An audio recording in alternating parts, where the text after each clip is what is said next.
This is from a book called This Here Flesh, and each chapter is about a different thing. The chapter I'm talking about is belonging. Author is Cole Arthur Riley. I recommend it. We were made for belonging. Maybe you've heard it said that you need to learn how to be alone before you can be with someone. I say you have to learn how to be with and a part of something in order to know how to be alone. I think it's only out of a deep anchoring in community that one can ever be free to explore the solitary. A community can mean a household, a shared identity that stretches across the globe, but it can also mean a group that knows your name, people who know you, know about the ugly parts of you, and they stay. Dietrich Bonhoeffer writes, in a Christian community, everything depends upon whether each individual is an indispensable link in a chain. Only when even the smallest link is securely interlocked is the chain unbreakable. A community which allows unemployed people to exist within it will perish. When he uses the word unemployed, I don't believe he's talking about employment in an economic sense, but rather a fostering of purpose. He meant that each part of a community would have agency to affect the whole in whatever way that may be, that the community's survival depends on that link. I have a friend who calls this mutuality, the truth that says, we don't just welcome you or accept you, we need you. We are insufficient without you. One part's absence renders the whole impoverished in some way, even if the whole didn't previously know that. In mutuality, belonging is both a gift received and a gift given. There is comfort in being welcomed, but there is dignity in knowing that your arrival just shifted a group toward deeper wholeness. If you go without belonging for long enough, if you've known the sting of betrayal, you can end up manufacturing an identity from your alienation. To protect yourself from the reminder and the risk of exclusion, you begin initiating distance on your own, calling yourself a loner or independent. This becomes a form of lived escapism as you run from the belief that you will be rejected again or that you cannot trust again. But a life lived with only trust in yourself is exhausting. It's not freedom. It's a yoke that falls helplessly and incessantly just on you.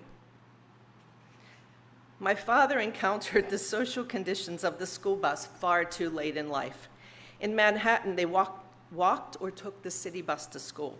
So when he moved to Pittsburgh, he knew nothing of the grim habitat of adolescent angst and dominion that made up this strange, yellow, encased society.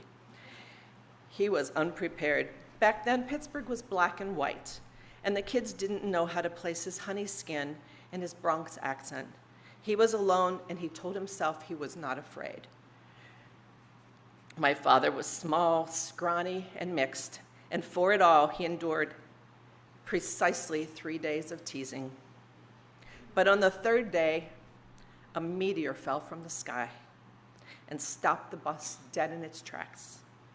And that glowing rock climbed on the bus and looked him right in the eyes. And everyone seemed to know this rock and wanted to be chosen by it, and they couldn't stop staring. And before anyone could ever say another word about my father's curly hair or the way he talked, the rock rolled onto the seat next to him and said, "Hi, I'm Corey." My father soon learned that no one messes with meteors. And he also learned that he was one of the few people who knew how to touch him and not get burned.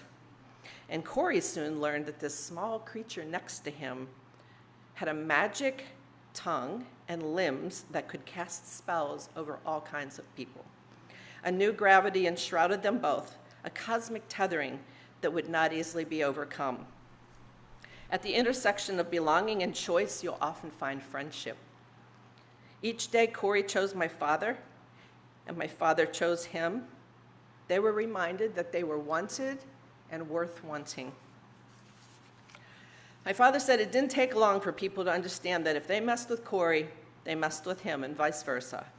The two of them stood as if they only had one pair of legs. If one needed protection, they both did. If one wasn't safe, neither was. They shared everything. Corey came from more money, so he would sneak my father clothes and shoes so he didn't feel less than anyone else.